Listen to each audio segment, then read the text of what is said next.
శ్రీకాకుళం జిల్లాలో ఒక వ్యక్తికి బ్రెయిన్ డెడ్ అవ్వడంతో ఆ గుండెను కొన్ని గంటల వ్యవధిలోని తిరుపతిలో మరో రోగికి అమర్చడంతో మళ్లీ కొట్టుకోవడం మొదలుపెట్టింది. ఈ అద్భుతం తిరుపతిలోని శ్రీ పద్మావతి హృదయాలయంలో చోటు చేసుకుంది.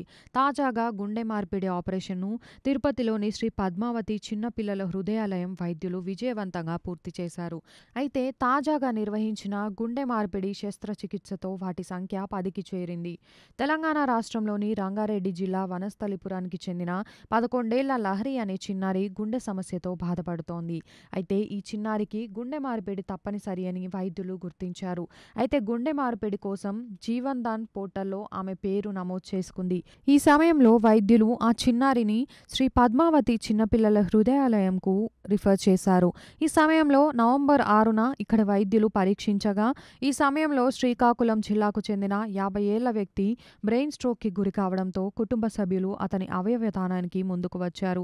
దీంతో శ్రీకాకుళంలోని జేమ్స్ ఆసుపత్రిలో గుండెను సేకరించి అక్కడి నుంచి తిరుపతికి తీసుకొచ్చారు. అలా రేణిగుంట విమానాశ్రయానికి వచ్చిన ఆ గుండెను గ్రీన్ ఛానెల్ ద్వారా ఆసుపత్రికి తీసుకువచ్చారు. ఈ ప్రక్రియకు సుమారు 3 గంటల సమయం పట్టింది.